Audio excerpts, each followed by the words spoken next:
Hey everybody, this is Rustin with Metalholic, and with us tonight, the platinum-throated metal goddess herself, Veronica Freeman of Benedictum. How are you doing, V? I'm doing great. Much better than the last time we tried to do this. Yes. You got strucken with the I can't even talk tonight. You got struck down with the flu this week. Big time. My God, yeah. So, sounds like your voice is pretty much back to normal. Yeah, I went and tried to practice a little bit too soon and just totally tore my voice up. So, yes, it is on the mend. Well, we got a lot of great stuff to talk about. The new album, the fourth album, Obey, comes out on December 3rd, or if you're overseas, later this week. And coming up later this week, you've got the show to sort of launch it and everything on Eric's birthday, no less, I believe. I know, that worked out perfect. I mean, it was kind of one of those things that just fell into our lap, and that the timing was perfect.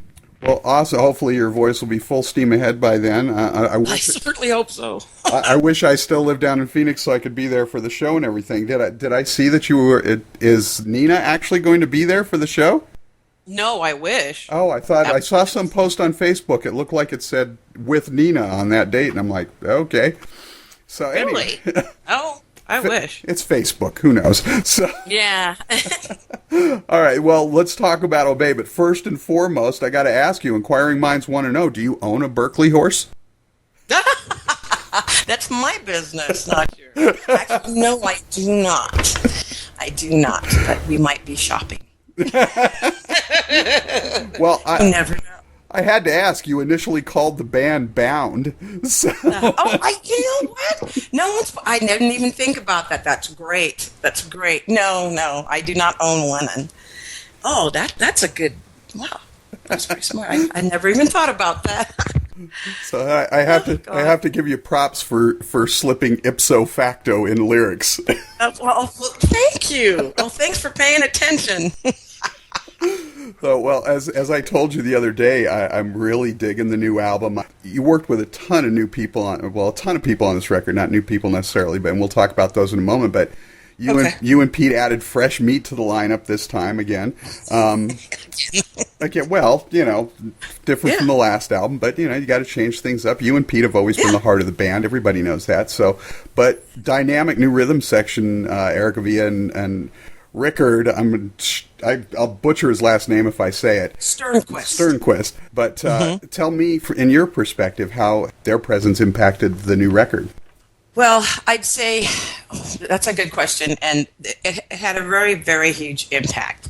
As far as the writing process, Pete and I do most of the writing. Right. But in this particular case, and we've always had input from other members, so it's not like we don't take input or anything, because that happens all the time. Mm-hmm. But in this case, I just think that Rickard's style just naturally suited Benedictum so well. So it was a perfect fit. And then plus his experience and everything. So he did it a lot to the writing process as well. And that was really cool. When I was just thrilled to be able to work with him. I didn't know that he lived like very, very close by, and a friend recommended that I get a hold of him and see if he was available. So I was really, really excited about that. And he's just, he's a great guy. He's fun to be around, and he has he's like a wellspring of knowledge. And so he brings a certain kind of stability and definitely his style it just fits. For some reason, it's just right. What he adds, it's just perfect. For that whole Benedictum vibe. And with Eric, he came on board right after the writing process was done. I mean, he had his feet put to the fire right away, because we were getting ready to record, and we almost started the recording process without a bass player. It was that down to the wire. So when we had auditions and stuff, it just worked out really well, and he had a very short period of time in which to digest everything and get ready to go into the studio. So, and he did a great job. Oh yeah, they added a very dynamic punch to the album from my perspective, but you get to play with them all, so you get a better feel for it than I would. Of course, the ever busy, ever popular Jeff Pilson, he didn't produce this time, but he definitely got his hands in there in some pre-production, I think. Yes. And he's sort of been involved with you guys since the very beginning. Since day one. And we consider him family, and I hope he still feels the same way about us. We had wanted to work with him for Dominion as well, but his schedule just never really allowed it for the amount of time, from us being out of town and stuff and having to go over there. We'd go over and do things in sections.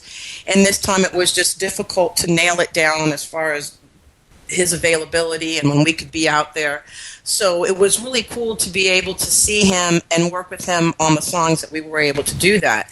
He had a couple of days, and it's like, if you can get down here, and we hopped in the car. Pete and I went down there and got right on it. And it was so much fun. He's so creative, and he has everything just set up. His, the keyboards, the acoustic guitar, and, his little metronome thing, and got it going on. And we just fire away. And he takes no prisoners. It's like, okay, come up with something now. Okay, what about now? You can do better than that. Okay, now. So it's really a wild ride, but I wouldn't trade it for anything. It was great. It was just a couple of days, but we got a lot of really good ideas, and so we were able to, just kind of rekindle that whole vibe. So that was great.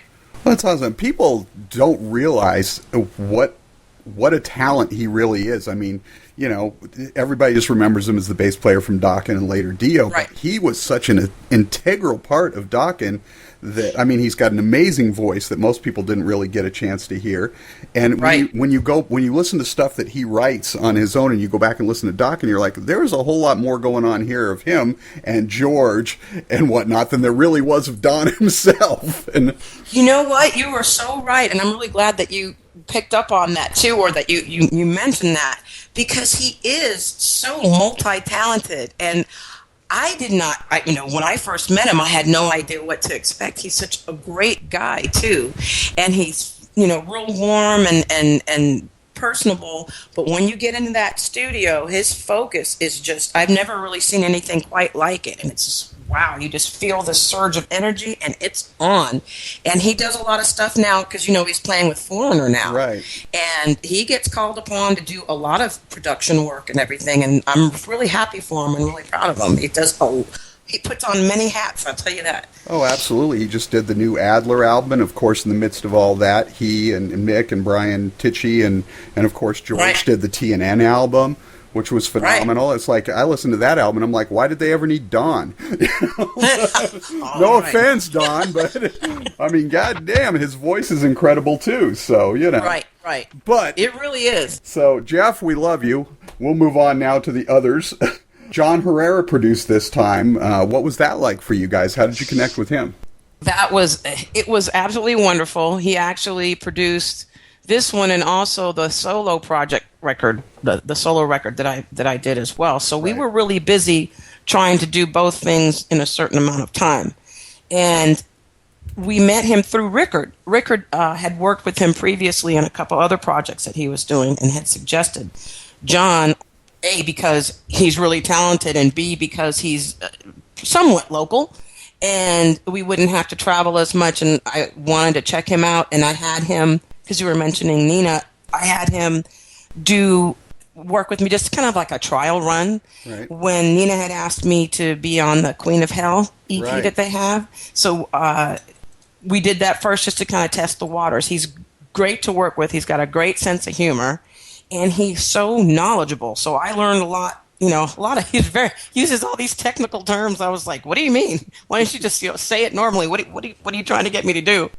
But it was great for me to learn a lot of things, and just the way he would explain, okay, this is the reason why I want to approach it this way. And then he would break it down, and just learning it from a production side, what he was looking for and why. That was a great time. The production on the album is amazing. When I listen to the album overall, if I had to try and explain it to somebody, because there's so many, unfortunately, so many people who have not heard of Benedictum yet, and I actually explained it to somebody the other day. I said, think of Accept with a ballsy female vocalist, modern Accept, and that's really what you've got, because you guys get those thick, meaty guitar riffs, the way that you... And it's just phenomenal stuff. And, I got onto the Benedictum train a little late to the game. I had people tell me, you got to check these guys out. You got to hear Veronica. Of course, Nina is a big fan. So, but So I came to you guys late, but that's always the great thing, though, when you do, music and discover somebody who's actually been around for a while. It's like this hidden gem. You suddenly, like, oh wow, right on. So yeah, well, I love it when that happens too, because that's good for us, and I appreciate the time that you're giving us too. That's great. I've never heard that description before. I like that. Absolutely. Listening to Pete's guitar work is just incredible, and it's amazing. More people don't know about him, and I'm going to work on changing that, Pete.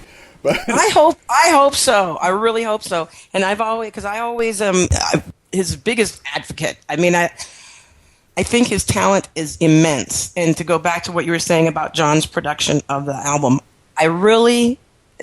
he spent so much time really studying Benedictum, and it really shows in what he was able to create with this album. He definitely spent a lot of time on it, far more than what he got paid to do, and we just so appreciate his effort.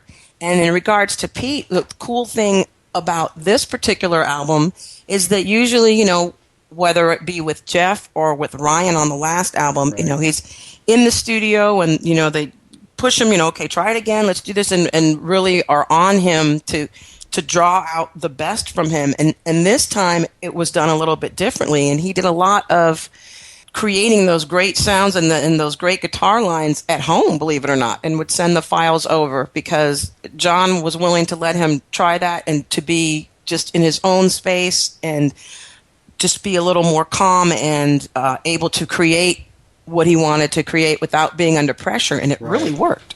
Yeah, it's like I said, I'm really digging the album. So, and of course, speaking of phenomenal guitar players, Craig Goldie, who is sort of also like Jeff Pilson, been around since the beginning. He didn't play on this album, but I understand he wrote one of the tracks.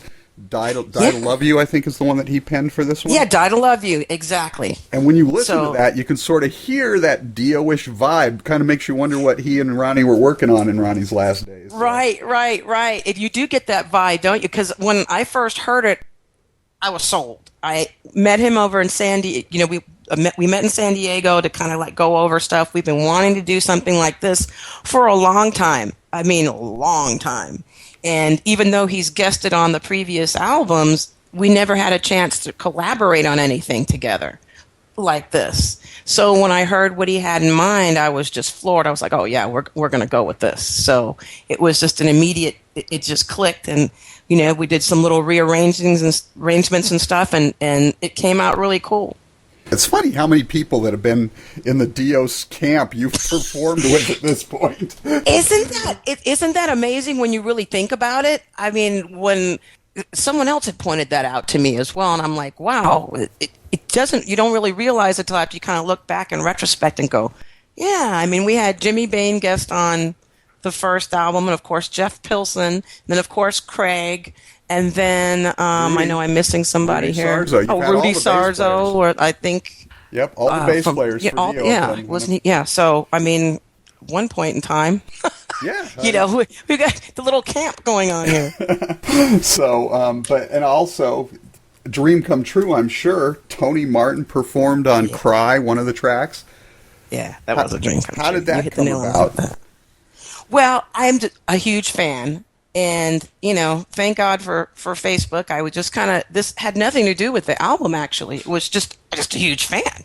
And there's just some people you know how it is, that you may know them or whatever, but you still look at them from a fan perspective. Right. And so I had sent an email, like just not even a friend's request, whatever, just wanted to tell you how great of a artist I think you are and that sort of thing. And then he responded, and I was like, cool. And we just kind of every now and then would say hi or whatever. Not a big deal. But then when the situation came up with Obey, I thought, well, it wouldn't kill me to ask. So that's exactly what I did. And when he said, yeah, he was very particular about how he wanted to approach it. He wanted to hear like 2 or 3 songs first and make a decision. It wasn't like, okay, yeah, I'll do it. It's like, well, let me check this stuff out first. And he said, yeah, okay. And then that's the song that he picked, and that's the one we did. So, because I know you originally sort of wanted him to do Retrograde. What songs did you send him besides Cry and Retrograde? Die to Love You. And that was, actually, I have a really cool recording that with his vocals on it. from that, and I like that too. But we decided on the Cry thing. I thought "Die to Love You" sounded really good as well, but "Cry" just was, I think, easier to plot out, and that's the one that we ended up with. Nice. And of course, we've already mentioned her, Nina, the twin sister of the Sonic Wrecking Ball team. You had Nina Osagueda from A Sound of Thunder, another amazing classic traditional metal band that too few people have heard of yet. And we get both these dynamic voices on what may be, at least at this moment, my favorite song on the album, Thorns. She obviously, as you already mentioned, you appeared last year on the Queen of Hell EP along with her, and she and Josh told me back then that there was going to be some quid pro quo going on there, and we could look forward, because actually I wanted to sit down and talk with you almost a year ago, and they kept saying wait till the album comes out, wait till the album's coming out, and I'm like, months and months have gone by here. It's never a quick thing for us. Yeah, I know. Huh? Now, how did you guys pick that particular track for you and Nina?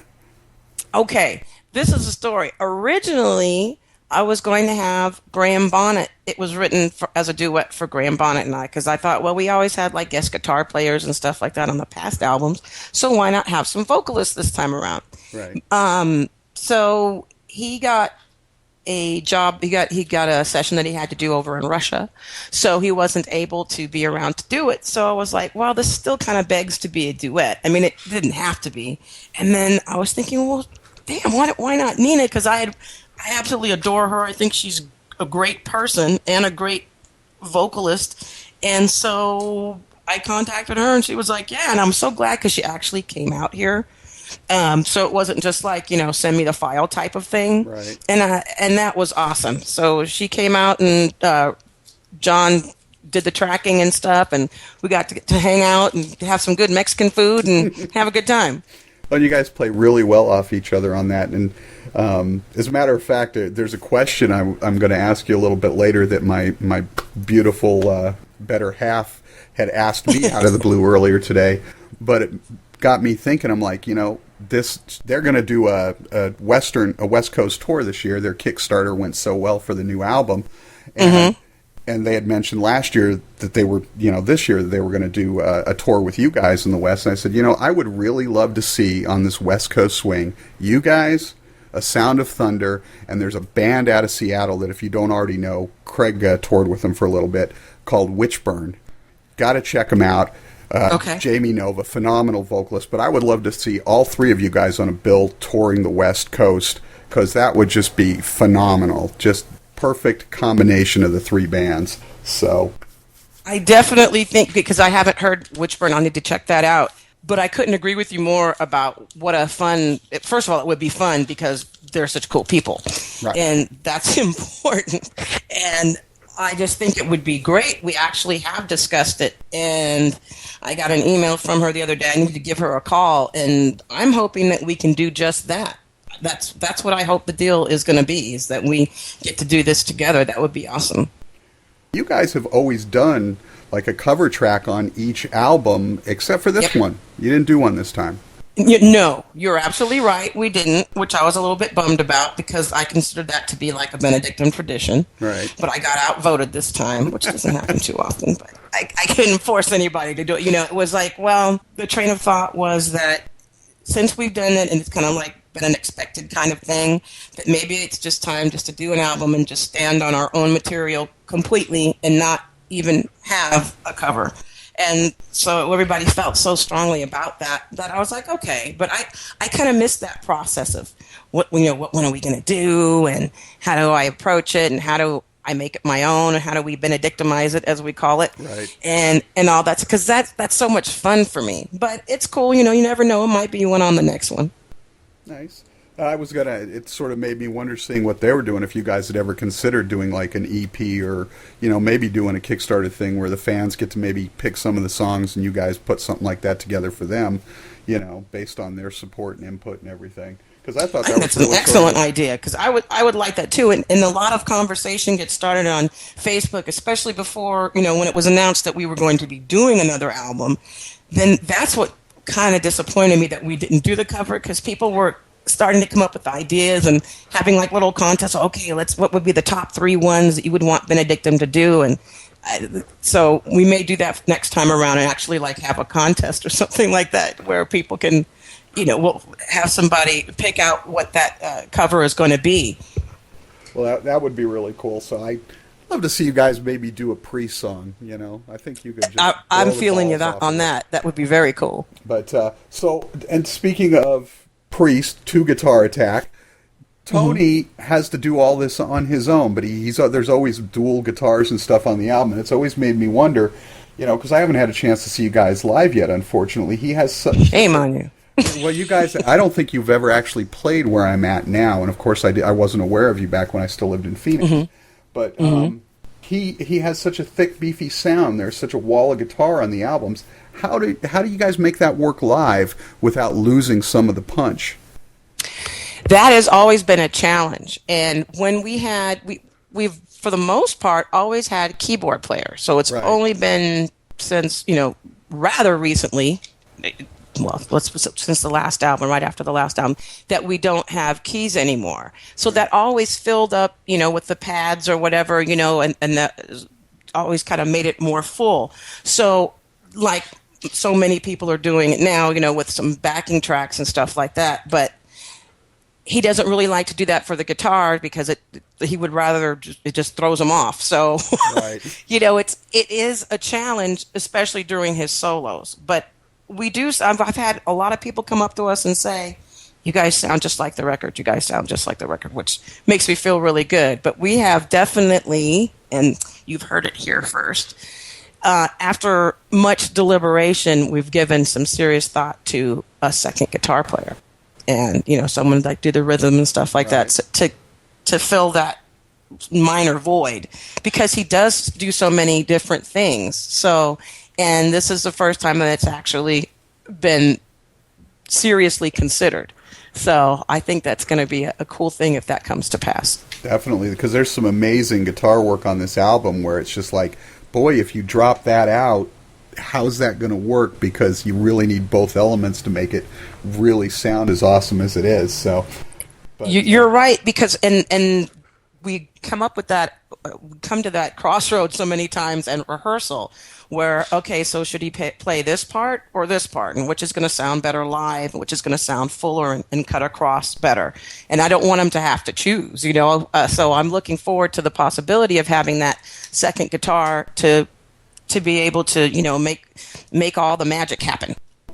These days, unless you're a major band like a Nickelback or a Five Finger Death Punch or something like that, there's not much in the way of singles anymore, but there's still videos. And when I was listening to the album, the one that really stood out to me that might seem like the first thing you might do for a video if you have the resource to do so might be like Scream or Retrograde. Are you guys talking about doing one for this album? Well, boy, you are good. You have some inside information. That's awesome. Actually, there is a video that will be, I guess that's going to be shown right around the same time of the release. And that was done by a company, J&P Productions, so I wanted to throw that out there. And it is for Scream. Nice. So, and I definitely would like to do another one. And it's funny that you mentioned Retrograde, because that to me begs to be some big dramatic video. Like a mini film to me, just because of all the different changes and stuff in it. So I am actually working on making something like that happen. I was approached by a young man named Patrick Lemke, who teaches like the sword fighting and jousting. He had a reality show called American Jouster for a while. Right. And he approached me, liked the music, liked my look, and thought, you know what, I can make you a real badass. And, can you ride? And I said, yes, I can ride. And so we're discussing me coming up there for like a boot camp type of thing, of like rigorous training and all of that, and then actually turning some of these things into pieces for a video, a music video / movie, whatever you want to call it. And that is something that that would be a dream come true, to have something really, really cool like that, because we've never had a real music video. So the one for Scream will actually be the first one, but I'd like to kind of take it to another level. And that might be something we actually do like a Kickstarter campaign for, because resources is something that Benedictum is a little bit short on, Right. financially anyway. Go for, well, you know how it is. Everybody in the music industry these days, except for a few bands, we all have day jobs and everything. But, Right. well, and you know that song in particular sort of, especially at the beginning, has that little bit of that Arabian feel to it. But there's actually, Yeah. if you listen to a lot of the songs on the album, in places there's sort of an undercurrent of that. But you take that Arabian feel to Retrograde, you guys are based out in the desert, jousting, horses, and that really ties all in together there. So I think you can make it happen. It would, and I just... Either that, or I was also thinking crossing over because of the theme of it, Right. you know, with the life and death and all that kind of stuff. So I want to find a way to put all that together, and discussing, you know, who would direct it and what are all the logistics, because he's up in Utah. He's based out of Colorado and also Utah, where, I mean, he has those Frisian horses and Andalusians and all this other stuff that I would just go nuts. I want to go anyway for the training, because I think that would be a blast. So if I survive, but you know, I just think that would be a really cool thing to do. Well, this is all about Benedictum overall, but you are one of our top 25 women in hard rock and metal for 2013. So, Wow. So I wanted to talk a little bit about you for just a minute. And I don't want to forget to talk about the solo album too, but for those, like I said, there's not enough people that know about Benedictum yet, not enough people who know about Veronica Freeman. So can you maybe take us back real quick and tell us sort of your path to music? Was there a moment where the light bulb just went off for you and you're like, this is what I want to do? Or It was a long process. It was something that I had no intention of doing, which was, when I get asked this, it kind of cracks me up when I really look at it. I had never thought that I was going to be singing at all. It just wasn't anything I had really aspired to do. Like maybe acting, dancing, writing, that sort of thing. It's always been very creative, but just not that particular, you know, vehicle for my creative stuff. So actually, that's where the whole Craig Goldie thing comes in, because he was really pushing me. You know, you should, you know, I'd love to hear you sing. You know, because I just like joke around singing and stuff like that. Because I really like, you know, you to take it seriously and see what you can do. And I was a little bit too shy to do it, but if we finally made it work, and he convinced me that this is really something you should pursue.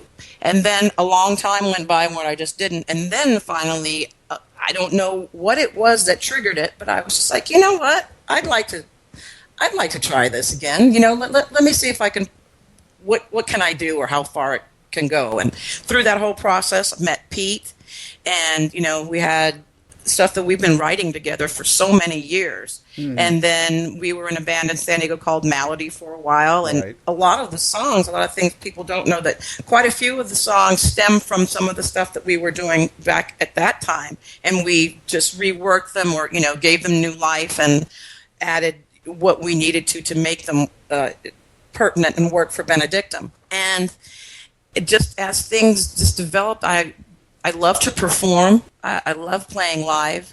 And when things happen with the whole thing with, you know, Craig introduced us to Jeff Pilson, and then Jeff helped us as far as he did our first demo and all that kind of stuff. And then when we got signed to Locomotive, and I really thank Chris Boltenthal from Gravedigger, he was the A&R person that I want to say kind of discovered us, or, you know, agreed to sign us at that time. Right. So that's just, and it just kind of went from there. And the next thing you know, we were doing some cool festivals in Europe, which, you know, I'm dying to get back over there to do something like that again. And I had a great tour with Doro, and just things just kind of fell into place for a while. So now, obviously, Obey's coming out, the solo album, which unfortunately I haven't had a chance to hear yet. I don't even know if it's in the same genre or if it's something totally different. What can you tell us about your solo album, and when will people be able to get their hands on it and ears on it if they want to? That solo album thing, boy, that's kind of put me through my paces, because to answer your question, the first question, it's definitely like hard rock. Mm-hmm. It's more melodic hard rock, because that's what I was asked to do. Right. And when the powers that be at Frontiers, I had a chance to meet them. They came out to LA, so I went over there because I just wanted to to meet them and, see who these people are that I'm sending emails to all the time. And it was great. We had a nice chat, and then the idea came up, how would you feel about doing a solo album where we showcase more the other side of your voice? We don't want aggressive V, we want regular V, you know what I mean? And I was like, well, okay. And originally they were going to provide the music, and I thought I want to have a little more creative control because I don't know what it is they're going to put in front of me, you know what I mean? Uh-huh. So it was cool because Pete and I had always joked about that kind of stuff, because he has a different side to his playing as well. So we would joke about, well, maybe, this particular song will fit for our solo project, ha ha ha type of thing. And so the opportunity presented itself, and I think the majority of the tunes are stuff from Pete, actually. And it was a crossroads for me because it's hard to shift gears, plus the fact that they were recorded very much in the same time frame. Mm-hmm. So I'm used to approaching things, I have my V way of doing it, or how I approach my vocals, and then to have to really dial it back and focus on projecting what I'd like to project, or, to convey the feeling I want to convey, but doing it in a different way. I had to get dialed back a lot. It was very frustrating, and then I was really worried about it, and I thought, well, what are people going to think and all that stuff? But now that it's done, because it's actually been turned in, it will come out in the summer of 2014. There's really some stuff on there I really like. I'm hoping Benedictum fans will like it. It's not heavy metal, but it's not too wimpy. So it's different, though, and I have to get used to it myself. But it was definitely a challenge, and I think it's important to do that, for, as an artist and everything, too. See what else you can do. So the Benedictum album and that album were basically done at the same time, all completed. Why are they sitting on your solo thing till next year? Well, you'd have to ask them about that. I think what they want to do is, first of all, because they were going to release it, the original plan was to have the solo project come out first. Mm-hmm. But I didn't want to do it that way because I didn't want to, alienate any Benedictum fans or anything, or have them worry that, oh my gosh, is this going to be how Benedictum is going to be, in case there was any of that kind of feeling. Do you know what I mean? Right. If I wanted to because Benedictum comes first, this is a very cool thing to be able to do, but I wanted to definitely put Benedictum out there first. And then, this is kind of like an after the fact type of thing. We'll see how it's received, and if it's cool, then they might do another one, and if not, at least I got to do something a little different. Well, and there was a sort of a contingent among the Benedictum fans that, your first two albums had a very certain vibe and sound to them. Dominion was a little bit different. There was some more accessible stuff on it. A few people were kind of like, I don't know about this yet. I mean, it's Benedictum, but it's not quite the Benedictum we know. So if that had come out before this new album, which is really just the straight-ahead, balls-heavy, skull-crushing Benedictum we know and love, they might have said, okay, I'm not liking the direction this is going. It's all getting yeah, exactly. And because especially at that time, the songs were still under development. What had happened was, which I found interesting and was kind of difficult for me, is that I've always just had carte blanche pretty much to do whatever I want to do and whatever the band wants to do as far as creativity and stuff. This was the first time when I think they were really nervous, they meaning Frontiers, I think they were extremely nervous that they were going to get revamped, or, I don't know, that they were going to get something that was going to be too heavy. So I had to submit each song for approval, which I've never had to do that before. So it was a different process for me, and it was like, okay, this one will be okay, this one will be okay. And I think they were real worried that maybe it was going to be too heavy, but it's definitely hard rock, and it's not like, it's not too bad. But yeah, I think it would have been a mistake to release that first. And I have a question for you, if I may. Sure. Okay, so when did you discover Benedictum? At what time? Was it before Dominion? I actually did not hear Benedictum until after Dominion. I actually had to go back and sort of hear all of it, because when we did our we've done the top women in hard rock and metal for the last 3 or 4 years, and last year somebody said, well, you got to check out Veronica Freeman and Benedictum, and I'm like, the name sounds familiar, but I haven't heard it. So it was actually a fan who, There's so many Nice. bands out there, even doing what I absolutely. do. You just don't pick up on them all until somebody turns you on to them. And that's when I got to go back and go, how the hell did I not know about it? I know Craig, I know Jeff, I know all these. I was from Phoenix. How did I not know about this band? So I was really excited when the new album was going to come back out, and that's why, when Nina told me you were going to be on the EP last year, and then a new album was coming out, I was immediately like, hey, I want to talk to her. I want to, get to know more about her and the band and hear what was going to happen and everything. So it really is within the last year that I really got to know Benedictum and become a big fan and everything. So, so that's why I'm so psyched with this new album, because I'm like, it really sort of gets back to sort of maybe a commingling of the first two albums. Right. Not that Dominion's a phenomenal album. It was just That was my next question is because you had mentioned how Dominion was a little bit different, and in what way do you think it's different? Probably the easiest way to put it is the little more commercially accessible. I don't know, and mind you, that could be in part because you switched from Locomotive to Frontiers, and Frontiers is more of a hard rock AOR type label for the most part. That might have been it. Just might have been the songwriting that you were doing at the time. You had a different producer, Ryan Green, who's not really known for metal. It's just sort of a slightly different feel. I mean, it was still clearly Benedictum. I can't necessarily put my finger on it, but probably more commercially viable or accessible in terms of the sound.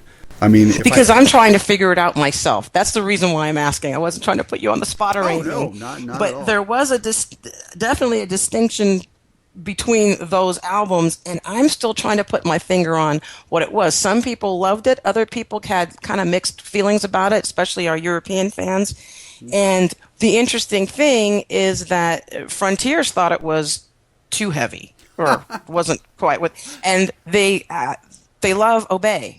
And so it's interesting how people perceive things differently, or their viewpoints on it, and I just find that really fascinating. So, and it might well come down to it could be when you get something like that, it's really intangible stuff that comes out in the production, because Ryan Green is very different than Jeff Pilson and John Herrera, who are more traditional rock-based bands. I mean, I don't remember Ryan Green's background, but I think it was like No Effects and some artists like that. Right, but he has done some stuff with Megadeth and stuff too. I mean. Oh, that's right. He did. Yeah, so he definitely has that.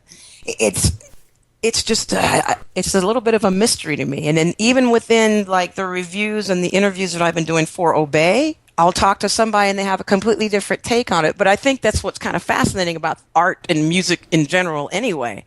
So I just was really curious about what you thought was different about that one. But we did try to really go back, not. To absorb and get that vibe from the first two albums. And I definitely. So I think John did a great job with that. Yeah, I definitely think he got that, and it's just an intangibles thing with Dominion. But again, it's still a great album. Make no mistake about that. I know a lot of people who find that's their favorite album. So. So I don't want to steal you for too much longer. I've already taken you far longer than I thought I was going to. But we're both. I talk a lot. It's me. Don't worry about it. We're both talkers. So, but. So let me ask you this. My better half, she asked me today, just randomly out of the blue, she says, if you were on your deathbed or you could see one last concert before you died, you got to pick the set list yourself, who would it be?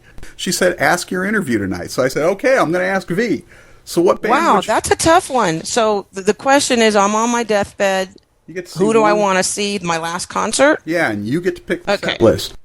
Well, I have never seen one of my biggest influences other than Ronnie James Dio, and that is Tina Turner. Oh, nice. And so I never had a chance to see her perform live, and I would definitely love to be able to see that and to feel her energy, because she is such a force. As part of the set list would be an old school tune of hers, which is Nutbush City Limits. Oh, yeah. And let's see, Simply the Best, of course. And, she has so many. Goldeneye, I actually love the way, I love that song. And what else would I want to see her? Of course, Let's Stay Together and all that other stuff. But I would love to see Tina. I would love to just absorb all of that fabulous energy that she has. I love it. Well, and if you guys ever did do a cover CD or something like that, it'd be cool to take something like that, like a Nutbush City Limits that is so clearly not a hard rock metal song, but give it the Benedictum Veronica Freeman treatment. You need to stop reading my mind, because I actually put that on, sent that track out to a couple of band members, because I would very much like to do that song. I work on it and practice it, and I'm thinking there's got to be a way to Benedictumize that and just make it badass. I love that song. That's and there's certain bands when you think of songs that bands cover. There's certain bands that I've been trying for years now to convince Billy Sheehan that Mr. Big needs to cover Radar Love.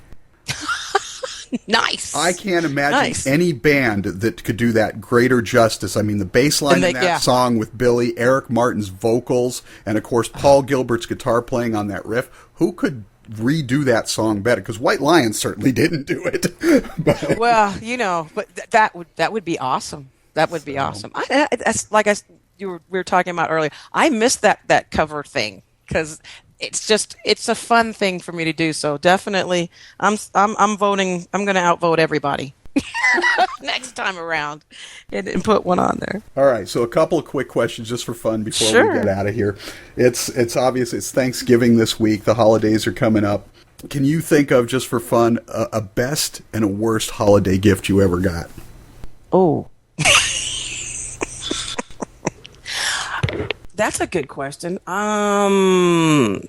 Best holiday gift would be my car.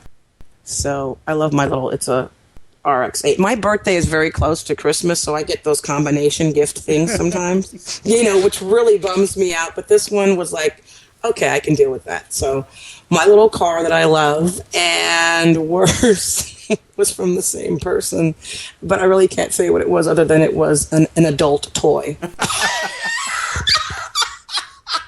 But it wasn't cool. I was like, what? No. I mean, I'm fine with all that. I'm adventurous and everything. Don't get me wrong. But it was like, no, I wasn't feeling that one.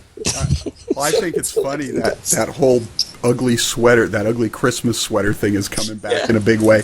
Devil Driver even made a Devil Driver ugly sweater. That's what they called it. Nice. Too funny. So... And then, of course, our pointless question of the week, which has now actually turned into the pointless question of the year, because I've been asking bands this all year. If you could appear on any television show or series, either as yourself, with the band, or as a character, what would it be? Okay, I can tell you that. I would love to be, there's actually two, so I'm going to have to cheat. Okay. And they're both British shows, actually. I would love to be on Top Gear UK and be their, the guest driver. That I don't know if you ever watched it, but I love that show. And a star in the reasonably priced car, and do their track and see what kind of time I can come up with. And the other one is Graham Norton. I just think he's hilarious, and I'd love to be a guest on his show. So nice. So I've gotten the parameter from Breaking Bad, Sons of Anarchy, The Simpsons, you name it, Dexter. Somebody wanted to be a victim on Dexter, so. But, No, I got to drive that car. I like that stuff. So autos are a big thing for you, huh?